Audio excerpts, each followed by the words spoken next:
The struggle continues, everybody. The struggle continues. A luta continua.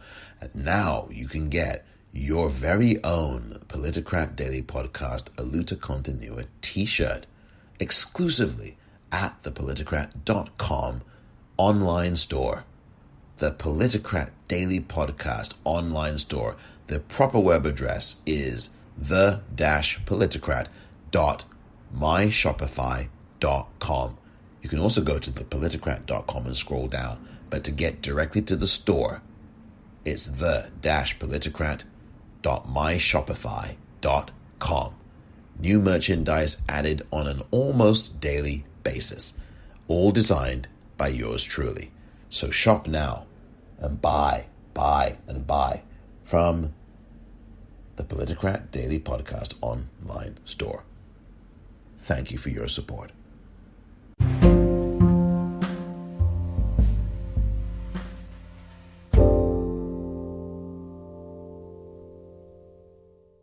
Welcome to the Politicrat. I'm Omar Moore.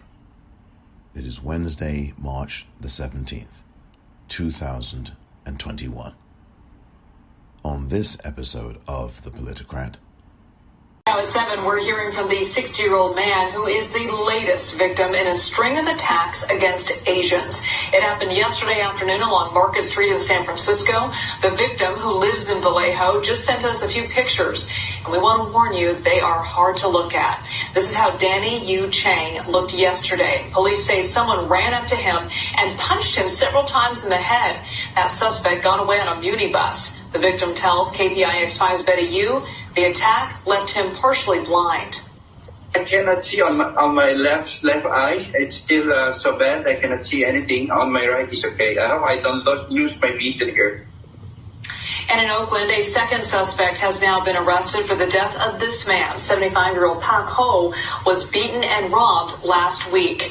Tomorrow, Assemblymember David Chu, State Senator Richard Penn, and other Asian American leaders will hold a press conference calling on Governor Newsom to appoint an attorney general who will prioritize stopping these attacks. When will your Niemoller moment be? Coming up next.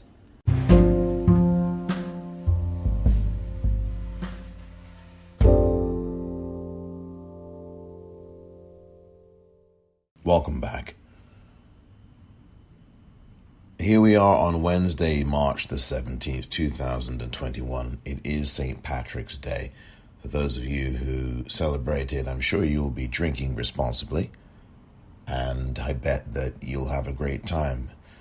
I hope that you are doing so in the comfort and safety of confines that are friendly and safe to you, and that you have a good time virtually with people that aren't a part of your household. We have to find ways to celebrate, have fun amidst these very difficult times. I'm going to be talking about some very difficult times right now here in the United States and also abroad. I want to actually start with abroad. And there are many of these wars and violent battles and violent incursions going on. And I think of Tigray in Ethiopia, where there is a lot of bloodshed and violence against the citizenry there. Massacres by the Ethiopian army in Tigray, in Eritrea. I can't pronounce the name of the country, but there's this violence, and Ethiopia and all these places, these countries, these two particular countries. I mean, it's unspeakable what's happening there, and it's not really getting a lot of attention. I should point out that this has been going on for a while now. You're getting 80, 90, 100 people a day being massacred by this violent army. I mean, this is is horrible. I mean, this is really horrible. This violence. These two countries. And you've got the Ethiopians, the army rather, just, it's horrible what's going on. It's really horrible. And it's barely getting any news coverage. Well, in America, here, it certainly isn't getting any coverage in the United States. It certainly isn't.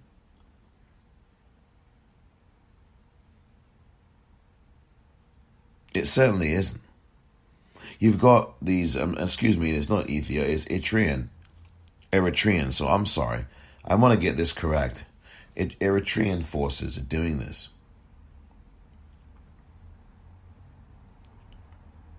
I mean, this is just so evil.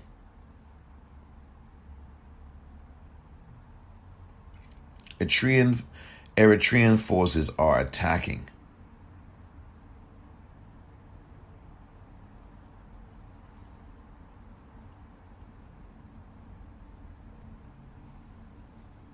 These churches in Tigray, and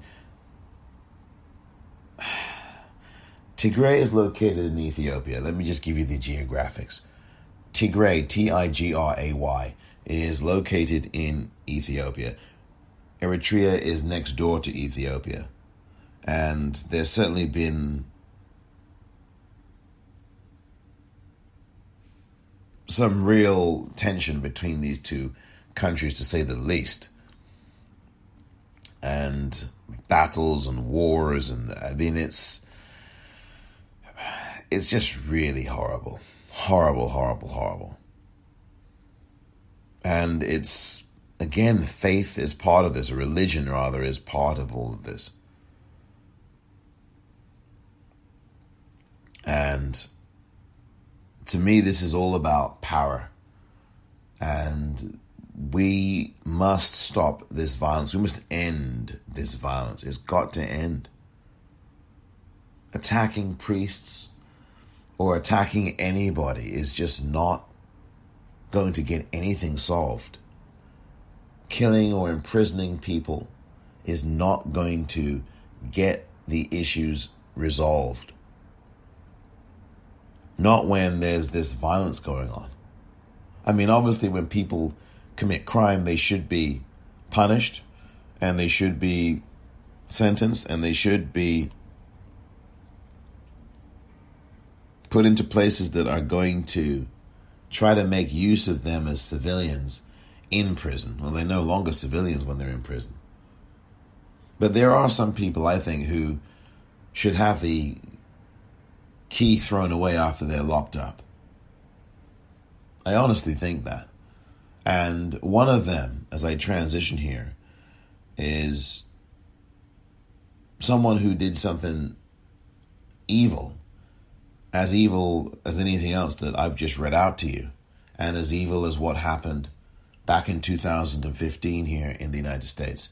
And for those of you who don't know what I'm talking about or where I'm going to say that I've arrived at the destination of telling you that in 2015, in Charleston, South Carolina's Mother Emanuel AME Church, a white male murderer stepped in and executed 9 black parishioners.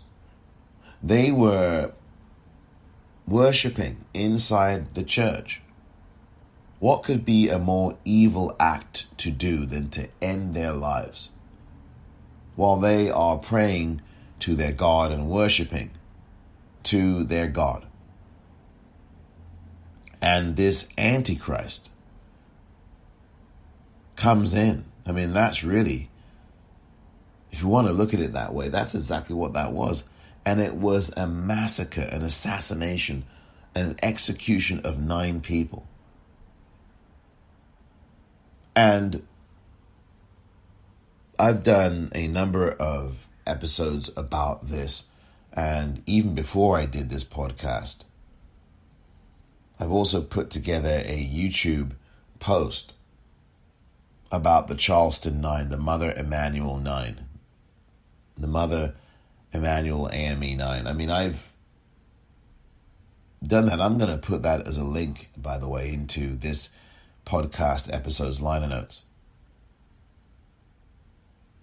The gunman was caught, and by the way, he was given McDonald's. He went to McDonald's. They said they bought him, the cops, so-called good cops, bought him Burger King. How charming. You've just executed 9 people, and your reward is not going straight to custody, but your reward is to immediately go to Burger King. I mean, is that an incentive for more white men to go and kill people who don't look like they do? They'll get fed in the process afterwards by the police. I mean, can you imagine the specter of someone black happening to go into a church, kill 9 white people, and then the police buy him Burger King? Do you think that that would even be something that happens? That he would be bought Burger King or any other kind of food? You know the answer to that. I mention what happened at Mother Emanuel AME Church because what happened yesterday in Atlanta, Georgia, in that area of Georgia, the metropolitan area, has the very same ring to it. And the first thing I thought of was the assassinations at the Mother Emanuel AME Church. By the way, what you heard in that audio to begin this episode was a news report on Tuesday, March the 16th, 2021, on the San Francisco local news, KPIX, detailing a report about an Asian man who had been beaten and viciously attacked in San Francisco. And it happened just yesterday, March the 16th. And you heard from that man. I believe he was 60 years old, is 60 years old, he's still alive, talking about how he couldn't see in one of his eyes because he got beaten so badly. Now, the person who did this escaped on a local bus. There had to have been cameras in that bus, and there had to have been witnesses who saw this man enter the bus. I mean, had to have done. And they must have noticed him. And surely they noticed the blood on his hands, on his clothing. What you can't obviously see in that audio were the very, I think, graphic at points, photos and the video. Particularly the photos of him, the man who was beaten, bloodied. I mean, I don't know how anybody on a Muni bus in San Francisco wouldn't have seen that man. I mean, unless the bus was empty. And even if it were, there's someone driving that bus. It's not it's not an automated bus. We're not there quite yet with buses. Somebody saw that man get on that bus. And this was just yesterday here in San Francisco. And this has to be ended now. And this man has to be found and arrested and brought to justice.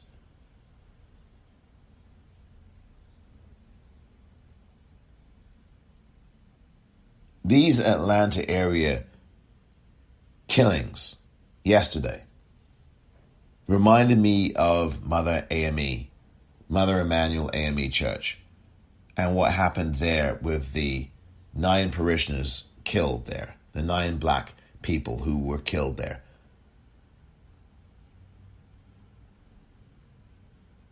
Nearly 6 years ago now. That's exactly what I thought of. Exactly what I thought of. And now we've got this here now. What happened yesterday evening what happened last night in Atlanta and the Atlanta area is despicable. It was evil. It was heinous. It was an attack on Asian people. And we must end this violence. We've got to end this violence in this country against people who are black, who are Asian, who are female, who no matter what. But people who are doing this, and it's white men who are doing it, particularly, but anybody, but in this case, white men, have to be brought to heel. The law must get tougher. And not only must the laws get tougher and these jail sentences become life imprisonment sentences for these kinds of crimes, whether you call them hate crimes, whether you call them whatever you call them, because that's what they are. They're violent crimes. These have to be charged aggressively on the local level, which is really where this really has to happen, and on the federal civil rights level, because in this particular massacre last night, 6 of the 8 people were women. And all 8 of these individuals were Asian. Almost all of them were Asian. I believe all 8 of them were Asian. And 6 of them were women. And as I've always said, and as people like Rebecca Traister have written about, and others, these violent massacres are often and almost always predicated on violence against women. And that's what we're seeing.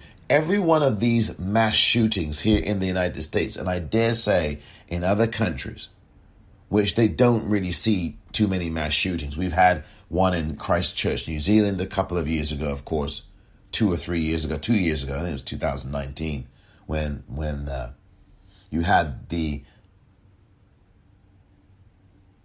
execution of 50 people, all Muslim, in 2 different mosques in Christchurch, New Zealand. But generally speaking, the rest of the world does not see this level of mass shooting, this level of mass violence. There was something, a violent event that happened in Germany, I think earlier this year, or maybe I think it was this year, where I think 4 or 5 people were killed. That was with someone, I think, who had their vehicle and ran over some people in a shopping center. But generally speaking, in terms of gun violence, you do not see the level of gun violence around the world that you see in the United States, because our gun laws here allow everybody to do whatever the heck they want. And we just passed a background check bill last week in the House. God knows when the Senate's going to even look at that. But I want to get back to what's happened here yesterday. It was an atrocity, and it was an absolute attack on Asian people. It was an attack on all of us. I look at that as an attack on me. In fact, I look at that as an absolute attack on someone like myself. And I wish that we would all start thinking about things like this. This attack on Asian people is an attack on the fabric of the country, and the country's fabric is violence. So maybe it's really not an attack on the country in that way. A country founded upon violence. A country founded upon genociding the Native Americans, founded upon enslaving black people, and founded upon Jim Crow and lynching, and founded upon massacring people who were Native American, who were black, founded upon forcing the Chinese to build the railroads under penalty of death, founded upon FDR's Executive Order 9066, interning Americans of Japanese background in camps, including here in San Francisco, California, where these attacks on Asians are really proliferating. And it's not only here in my city of San Francisco, it's in Oakland, California, across the bridge. That report that you heard at the top of this episode talked about there being some arrests in the case of a man beaten to death last week in Oakland. Another Asian man. This is happening all over the country. It's been going on for years. It's particularly been going on the last 12 months plus. These ignorant, violent people. There are some black men that have been involved in this as well. There have been some brown men involved in this as well. And shame on all of you. You're a disgrace. You're an absolute disgrace. And these white men doing the same thing. Violence. Mostly white men doing this. Violence. I don't care who's doing it. Anybody doing it has got to face maximum penalties. And no, I'm not talking about the death penalty. I'm talking about everything except the death penalty. And then we've got to look at the institutions that perpetuate this violence, that perpetrate the violence. We've got to look at the culture. We've got to look at it. We have to look at the culture that produces this. Because I've talked about the Charlie Chan movies in the 30s and 40s. I talked about those. This is a country that dropped atomic bombs on the Japanese in 1945. You remember that, don't you? I mean, you don't have to be alive to remember it, but you know about it. Fat Man and Little Boy, the Enola Gay, the aircraft that dropped those bombs. Hiroshima and Nagasaki. August 6th and August 9th, 1945. A Democratic president, Harry Truman, dropped those bombs. A Democratic president, FDR, issued Executive Order 9066. We've got to look at the violent structure as well and stop looking at these massacres as isolated events, because they clearly aren't isolated events. If that massacre that happened last night in Atlanta and the area around Atlanta happened, and the violence against the Asian man in San Francisco, California yesterday happened, and they both did, and the violence last week in Oakland against another Asian man, resulting in his death, the murder of that man. If all those things are happening, it's all connected. And it's all happening not in a vacuum, but in a culture, in a climate, in an institutionalized way. And the institutions aren't doing enough to begin with to deal with this.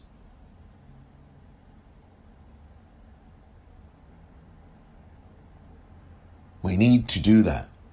We need to not only put pressure on these institutions, but we've got to change them, or we've got to dismantle them. And again, we must have institutions and laws that reflect and protect and respect the humanity of people who are black, people who are Asian, people who are Native American, people who are women, people who are LGBTQIA, people, Latinos, Latinas, Latinx. We've got to have laws and institutions that protect the humanity of people and respect them so that the laws make it very clear. And we've got to have people who unlearn this hatred and this violence against Asian people, against women, against black people, against anybody. Particularly those who are historic and current recipients of this kind of violence, this brutal violence.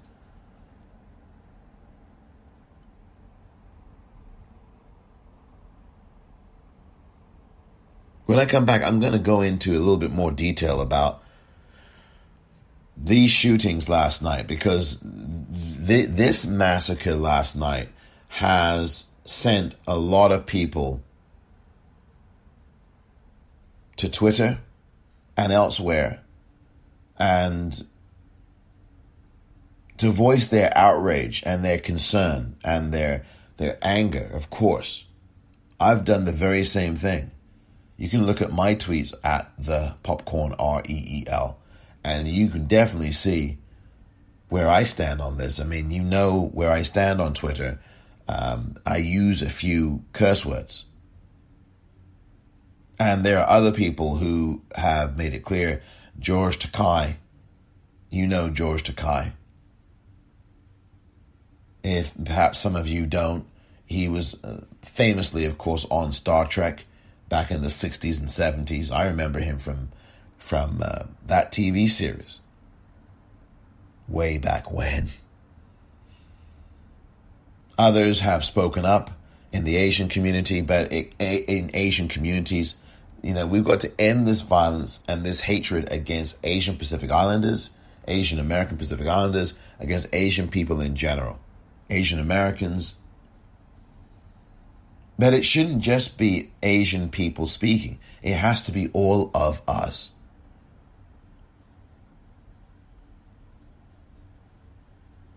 It has to be all of us. And what you're going to probably get, I don't even look at it so much as copycats. I look at it as people who feel licensed to kill Asian people. That's what this is. And it's been done from the top because, of course, the weasel who walked out of the White House after telling people to attack the Capitol, exhorting them to commit a terrorist act. That terrorist attack just over 2 months ago was his doing. And when he was in office, all he did was insult Asian people, saying racist things about them. That's all he did. And let me tell you something else. I'm not even going to sit here and tell you, well, they used the pandemic as an excuse. Bull crap.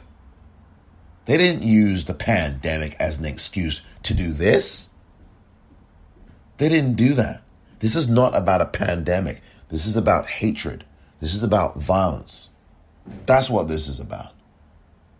I don't want to hear anybody telling me, oh, well, it's the pandemic and they're doing it because of that. No, they're not. They've always felt this way. And please don't tell me otherwise. No one is angry enough to do that to another human being without having some kind of hatred for that human being in the first place, pandemic or no pandemic.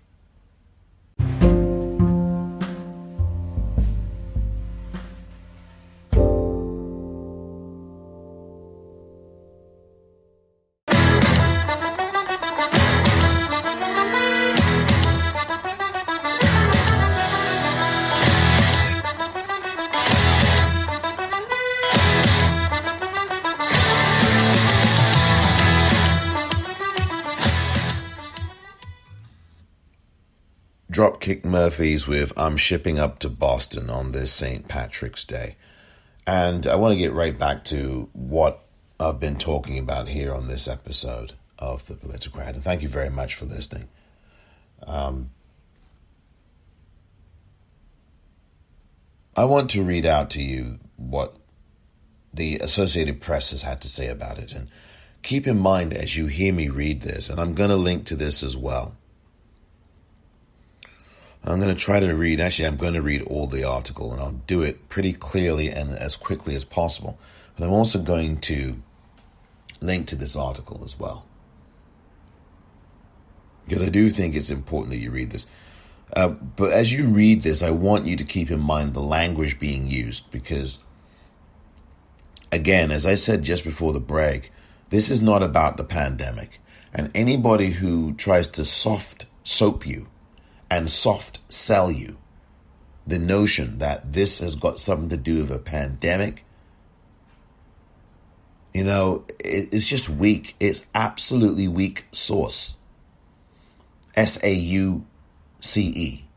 Weak sauce. That's what it is. Because this is an excuse. It is like those that you see, those depicted, white men particularly depicted in movies as having had a lot of alcohol to consume, and then they go and beat up a woman or beat up someone else. Oh, well, he was drunk. Or he will say, after he's been drinking, then he uses and says the word N to a black person. And then and so that seed is sown that, well, he did it because he drank alcohol. Well, the alcohol brings out the truth anyway, right? So the alcohol use is the filmmaker's way of softening the blow. Instead of just having the person be the racist that they really are all along, it's, the alcohol did it. And you hear this a lot. You hear this, as I've said recently on episodes of this podcast, with people who make racist statements. Like this white man in particular, who was doing his play-by-play on his show that he was doing of a female high school students basketball game. And before the game, there were 2 black female students on the basketball team who were kneeling. And he blurted out effing ends live on the air, and then said, oh, it was my blood sugar level that made me do it. So again, this blaming of something other than you and failing to take responsibility for your racist acts and failing to look in your heart and ask yourself why you're doing this, and then unlearning this poisonous language, this institutional language of racism and anti-blackness. Instead of you doing all those things, because I know for you it's so much easier just to be the racist that you are. And instead of him doing that, what he does is, I'm blaming it on something else. And these are the same kinds of people who sit and tell you and me that you have to be responsible. Black people, you have to be responsible. Bear some responsibility for your actions. And then when the time comes for them, the very white people who are telling us to be responsible, what do? They don't do the same thing themselves. They blame it on something or someone else. So in that spirit, I don't blame a pandemic. I blame the person who has hatred and racism and violence in their heart. That's where it has to come from. It doesn't come from a pandemic. Because if that were true, then why weren't all of these people in Kansas attacked in 1918 and 19? Because that's where this so-called Spanish flu came from, Kansas. Then why wasn't there an epidemic of attacks in Kansas on people in 1918 and 19? In fact, why weren't there attacks on people who were Spanish in 1918 and 19? And it wasn't even the Spanish who had anything to do with this. That flu in 1918 and 19 originated in Kansas, here in the United States. And hardly anybody knows that. And we're all running around here, speaking of language, talking about the Spanish flu. It's just absolutely outrageous. We talk in language, and the language is based on lies. I mean, it's like saying we celebrate a so-called Columbus Day here. Thank goodness people are doing something called Indigenous Peoples Day, because I think that's the great response, the perfect response to this garbage and this violence and lies. Columbus Day. And we see, that's the institutional thing. We celebrate, or not me, but we in general as a society observe Columbus Day, named after a white man who committed so much violence and didn't know where the hell he was on the planet. How arrogant are we? How arrogant is a society, an institution, to even celebrate a murderer and then have a day after him? And then we all run around here and go, "Oh, I'm taking Columbus Day off today." Don't you see how crazy that is? How psychopathic that is? Language, I keep saying, dear listener, language means everything. And it's not semantics. I will defy that every day of the week. It is not semantics that I am speaking of here. This is about how we think, how we feel, and how we express it, and what we're thinking as we do. And that may be granular for some, too much in the weeds for some, but that's the reality.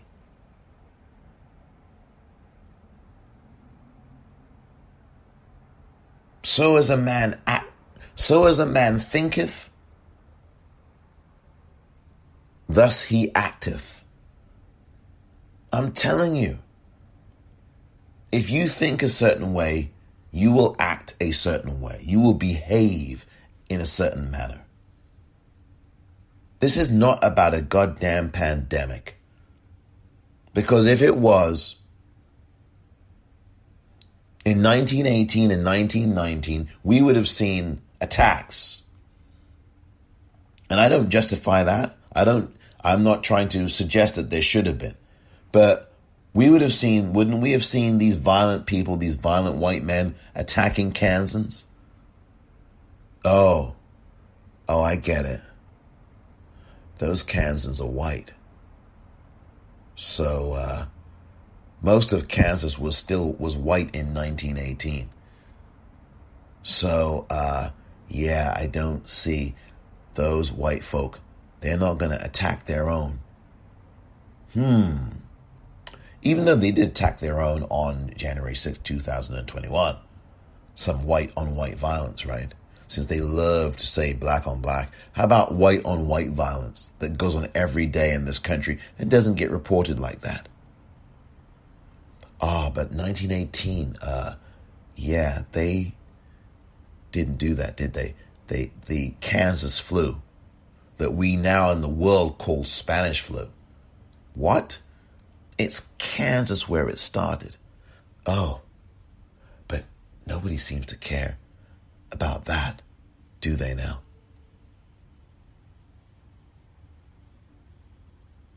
This is not about a pandemic. This is about hatred. This is about racism. This is about anti-Asian racism. This is about violence against Asians. And this piece of garbage last night who did this hated Asian people before this pandemic ever started. And hates himself, obviously. He is absolutely someone who hates himself. Anybody who does this obviously also hates themselves.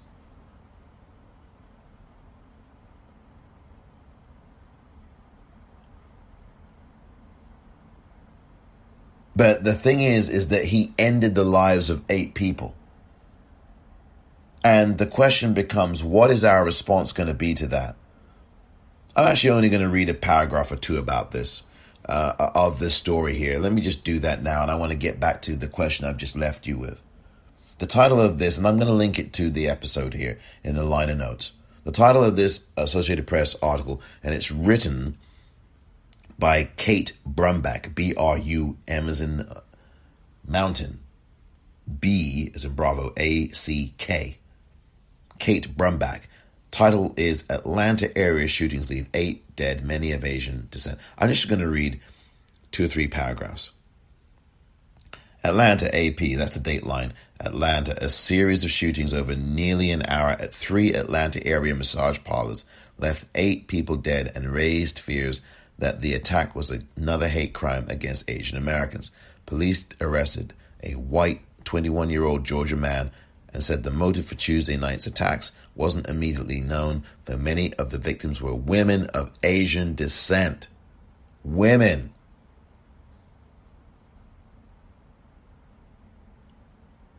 I added that word. That last word. Quote, we're in a place where we've seen an increase in hate crimes against Asian Americans since the pandemic started, end quote, said Georgia State Rep B. Wynn. Quote, it's hard to think it is not targeted specifically toward our community, end quote. And then it goes into the detail of what happened. Goes on to talk about 2 people dying were killed at the scene, died at the scene, and then there was another 3 women dead somewhere else, and then another woman shot dead. I mean, again, I keep talking about this, and as I say, Rebecca Traister and many others have written about this, about the predicate of these mass murders usually starts with violence against a woman. Male violence against a woman or women. And that's exactly what's happened here. And I hope that does not get buried in all of this as well. First and foremost, in addition to that, so as co-foremost, is that this violence has to end. And I want to try to get back to the question, which may not be the same one I left you with, but it's going to be something along those lines. What are we going to do about this? And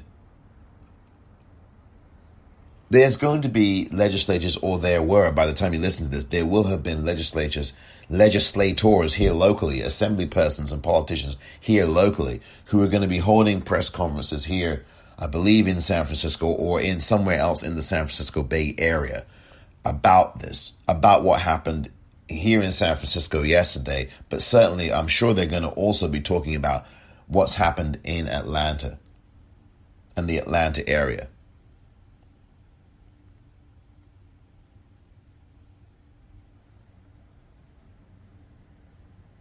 And these white boys have to be brought to heel. They have to be brought to heel. This is unacceptable. We're not going to take this anymore. And the question is, are you going to take this anymore? And the question is, what are you doing? What are you saying? Have you tweeted about this at the very least? At the very least, have you tweeted about this attack? And I'm not talking retweeting people. I'm talking, have you tweeted something that you've written out to the world about this attack last night against Asian women, against Asians in general? Have you done that? Because that attack is an attack on all of us, including you. Just because it didn't happen to your group, that doesn't mean it's not an attack on you. And I really wished, pixie dust wish, that we all looked at it like that this is an attack on all of us. But we don't. We're so divided, or we're told that we're so divided. It's not that we're so divided. It's that the institutions that control this system that we're in is the one doing the dividing and is the one pitting us against each other. As Nikole Hannah-Jones points out on Twitter, and I did tweet her thread out as well, and I'm going to put a link to her thread so that you can read it yourself. There's so much history in the United States that black people and Asian people, for example, share. Not the enslavement part, but other commonalities in terms of the threads of the way that this country and this country's government has treated us. I've outlined some of them earlier with the internment camps and the executive order. I've outlined some of that already, but I want you to, and I'm going to link to this thread that she wrote, and I think it's going to be too long to read out here, but you really have to go to the liner notes of this episode, please. And it's probably best seen, the liner notes can be properly read if you go to Spotify, if you go to Apple, I believe Pandora, a number of other places, and this podcast can be heard in a number of places. You can go and actually read those liner notes, because some of the podcast formats bunch everything up together and it's hard to decipher. But on Apple and on Spotify in particular, both of those platforms, you can actually see the links and clearly read what the liner notes are. I'm going to include Nikole Hannah-Jones, the Pulitzer Prize winner, Nikole Hannah-Jones, thread from this day on Twitter on the liner notes, so you can read it through. It's a really instructive and very helpful thread that gives a great historical perspective. But we have to view these attacks on Asian people as an attack on all of us. We have to, so that we can start to change. It shouldn't have to take that. We should have enough empathy in our hearts, pandemic or no pandemic, to at least say, I stand with Asian people, my Asian brothers and sisters, and I want you to know that this violence must end. This violence must end yesterday.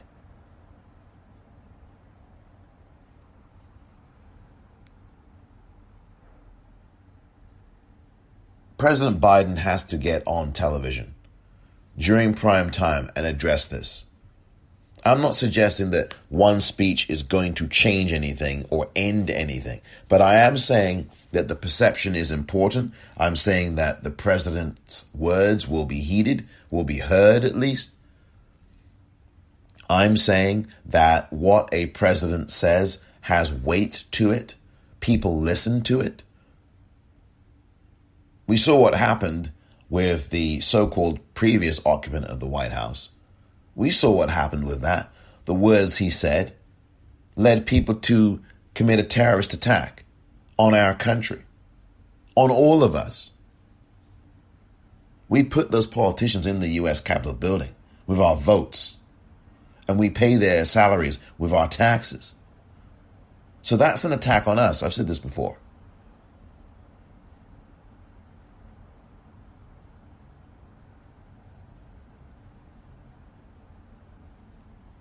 What a president says carries weight.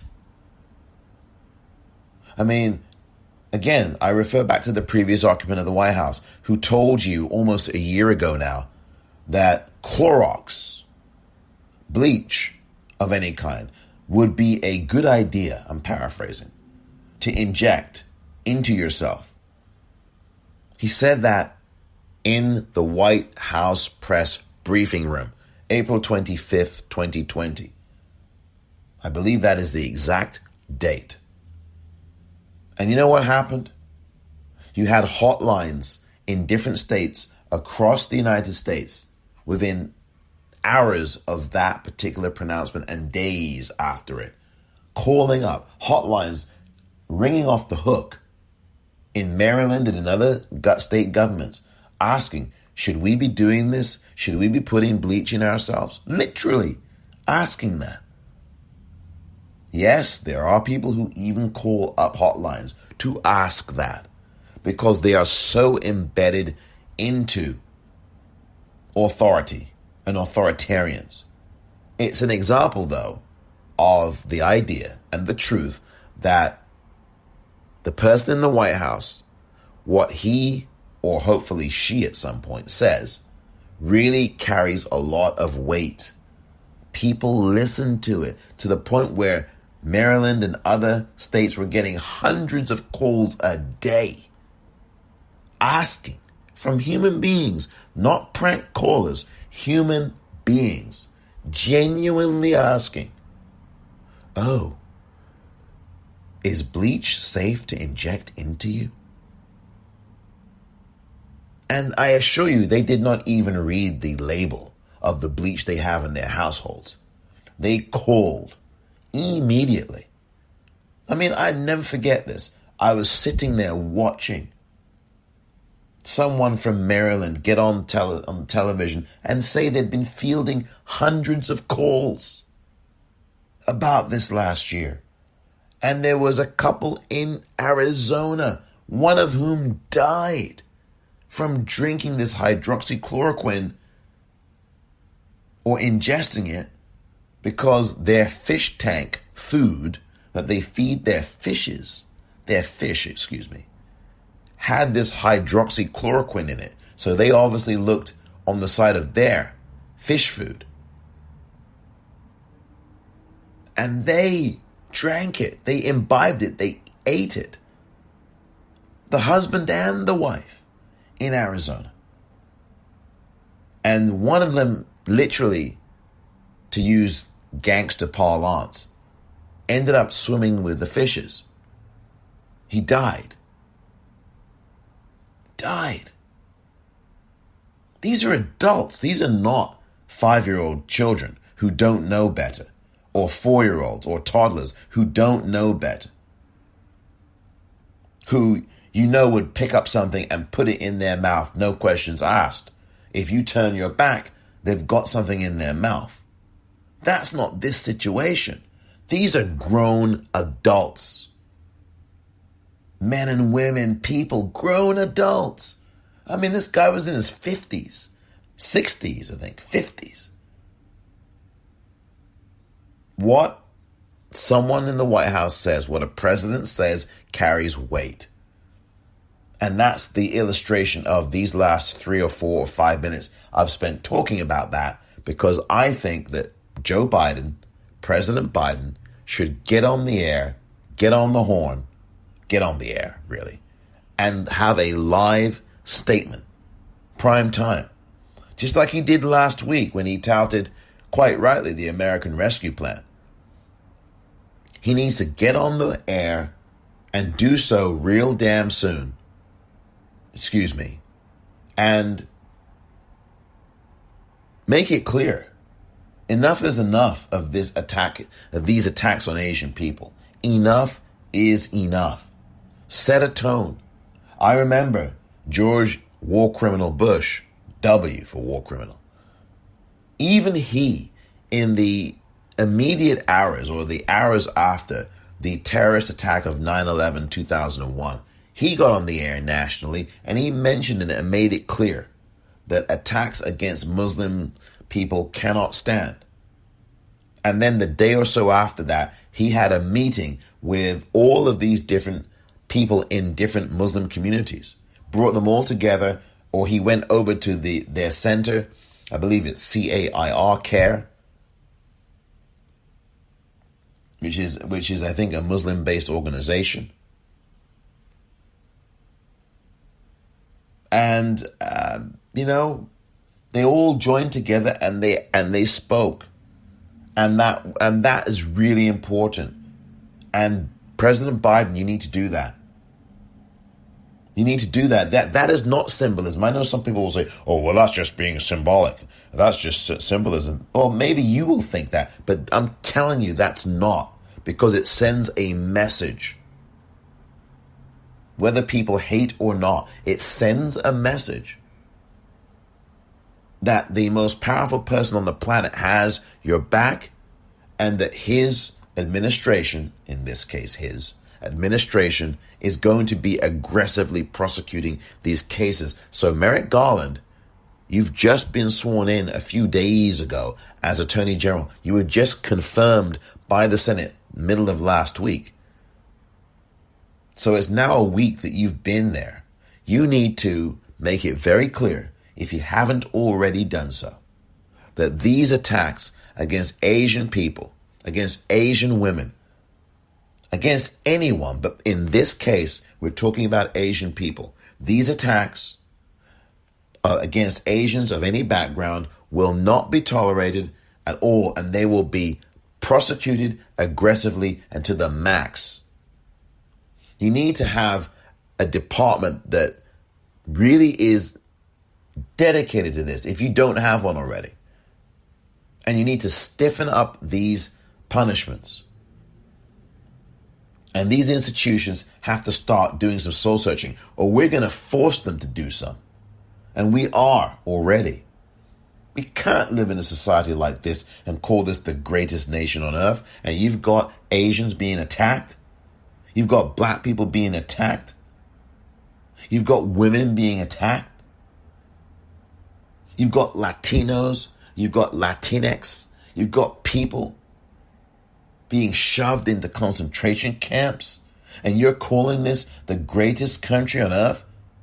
In what way is America the greatest country on earth when it is doing this to the people who want to come here to improve the country and improve their own lives, first and foremost? You're ripping parents, ripping kids from their parents, and this is the greatest country on earth? If you think that right now, that America is the greatest country on earth, and you're listening to this, and you're thinking that America is the greatest country on the planet, you are surely psychopathic. And you're also sociopathic. And you're also deluded.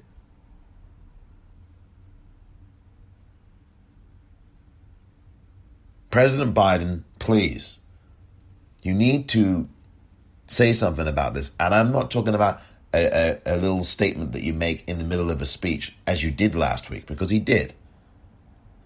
I'm talking about an address solely focused on ending this violence, on your statement. And I know you signed an executive order a few weeks back about this too. I know you did, on the federal level. But obviously people are not paying attention. This, I didn't even mention his name in this article, Robert Aaron Long of Woodstock, who is supposedly the suspect, 21-year-old white man. He obviously didn't get the memo about your executive orders. And like I say, I'm not saying that one person's speech is going to end this, but what it does, it sets a tone in the country. People listen. I'm telling you. And President Biden, I think you've got to speak up here. And every governor has to speak up. If President Biden's doing a live address, then every damn governor in this country should be doing the same damn thing. That includes Governor Newsom here in California. If you haven't already, I have not seen one from him. I don't think statements are enough. You've got to get out and speak and be visible. And I'm talking a live primetime address. I'm telling you, some people might think that that's somehow extreme. It's not extreme. It's the very, very least. It's the least someone can do who's in a position of power. You've got to do this. And you got an election coming up next year, Governor Newsom. I almost get close to saying Governor Newsom. This is the state where most of these attacks are happening, by the way. But they're happening all over the country. So we have to put pressure on people locally to speak up. Mayors, that includes you too, Mayor London Breed of San Francisco. I mean, all of you, everybody. And I know she's spoken about this, but I really do mean that we need to do live addresses to people. I honestly think that. Because if you do a live prime time address, now I'm having problems even talking here, tripping over my words. because I'm really passionate about this, like you didn't notice. This is something that, if you do this live in prime time, it shows that you take it seriously, by the way, first of all. And second of all, you have a captive audience. We have to do something about this, and we need to end this violence now. And we must look at these institutions, and we have to force them to change or completely end this system as it is, because this system now is not serving even 90% of us. It's not serving 95% of us. It's serving less than 2% of the people in this country, the way that it should be serving all of us. I assure you, if there were an epidemic of rich people being killed in this manner, and killed like those 8 Asians were killed, 6 of them women, if there was an epidemic of rich people being killed in the United States, I guarantee you that something would have been done about it. And I guarantee you that you would have heard from officials all over the country, including the president. You would have heard from people. I would love to leave you with this, and I'm going to. This poem, and you probably know it, from the pastor from Germany, Martin Niemoller, who was a conservative. And he started out by applauding Nazis. I mean, this is the guy that started with this. He wanted Hitler. He opposed the Weimar Republic. And so he absolutely saluted, for lack of a better word, saluted Hitler. But that turned around for him. And he saw the error of his ways, this German pastor, Martin Niemoller. He lived for almost 95 years or so. Lived a long life.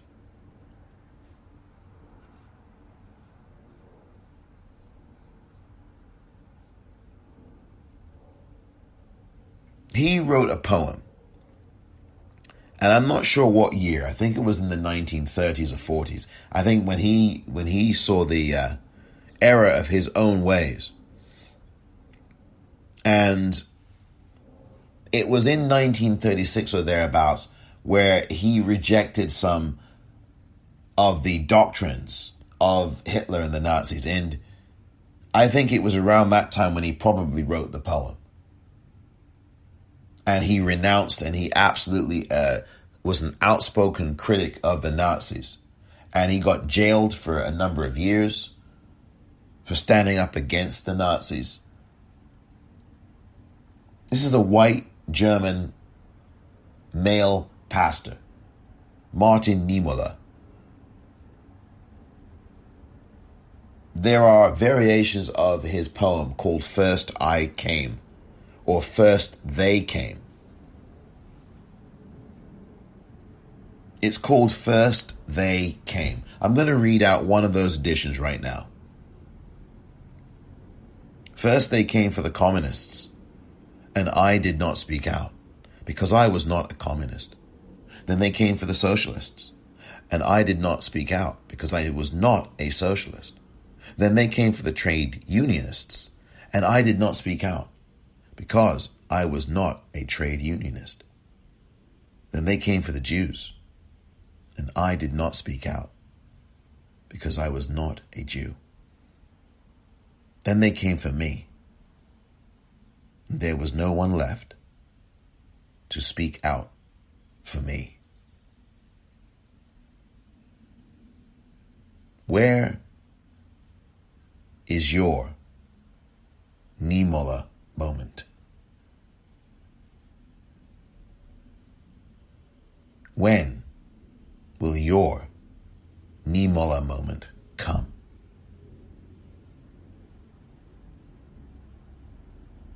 time to speak up.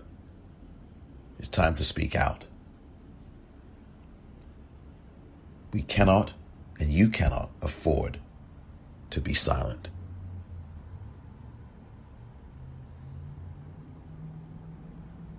Thank you very much for listening to this edition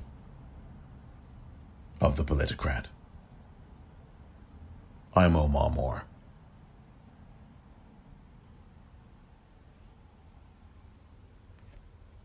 This is how Danny Yu Chang looked yesterday. Police say someone ran up to him and punched him several times in the head. That suspect got away on a muni bus. The victim tells KPIX5's Betty Yu the attack left him partially blind.